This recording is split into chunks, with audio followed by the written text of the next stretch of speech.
iniziata con il tradizionale taglio del nastro accompagnato dall'inno di Mameli la 3 giorni di Cavalli in Villa. Dall'8 al 10 aprile Villa Bassi di Abano Terme in provincia di Padova ha ospitato un weekend ricco di iniziative dedicate al mondo del cavallo, al fiere di storia e cultura. Promosso da Fise Veneto con la collaborazione di Fise Nazionale e con il patrocinio di Sport e Salute, con il sostegno dell'Istituto regionale Ville Venete e di numerose realtà, il primo appuntamento si è rivelato una splendida occasione per vivere un bel weekend in famiglia, tra sport, arte, cultura e spettacolo. Cavalli in Villa ha anche un grandissimo pregio. È un'iniziativa che vuole portare il cavallo fuori dagli steccati, cioè vuole portare il cavallo, vuole rivolgerlo alla collettività, perché il cavallo molte volte viene solo associato al salto ostacoli, a una disciplina olimpica di vertice. In realtà noi vorremmo proprio evidenziare, anche attraverso l'attività promozionale, che il cavallo è alla portata di tutti.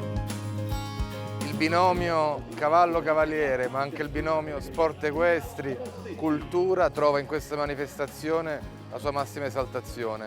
Un luogo meraviglioso alle nostre spalle, una villa fantastica, una manifestazione sportiva di alto livello, insieme ci consentono veramente di far conoscere a un pubblico ampio la meraviglia e la bellezza degli sport equestri, abbinati a un amore per la natura, un amore per la cultura, che sono poi nelle corde della cultura veneta.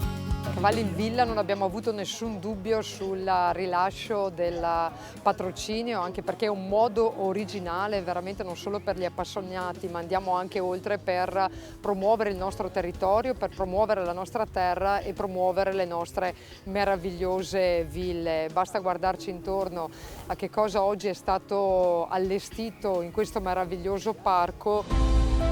Oltre 200 i cavalli nelle scuderie allestite dai ragazzi della casa circondariale di Montorio Verona insieme all'associazione Horse Valley e un campo gara splendido che ha accolto avvincenti competizioni di salto ostacoli e il concorso a 5 stelle con un eccezionale successo di pubblico. Giacomo Bassi!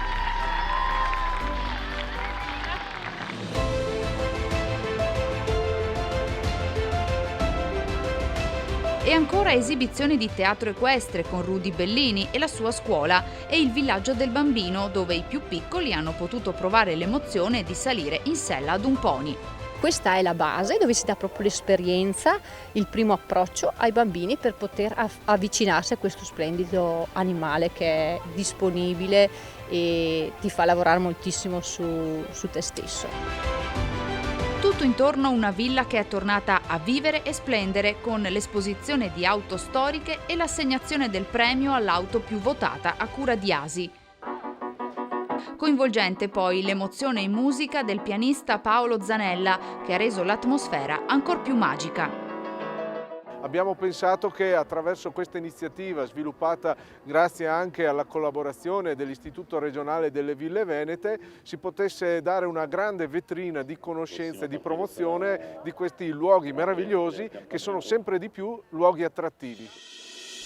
Occasione anche per vivere il territorio con i trekking organizzati dal Dipartimento Equitazione di Campagna, ma soprattutto per ammirare la cinquecentesca Villa Bassi con le visite guidate e la mostra fotografica del fotoreporter Robert Capa e per immergersi ancora di più nell'atmosfera e nella cultura con il convegno La civiltà delle Ville Venete tenuto da Luca Azzano Cantarutti.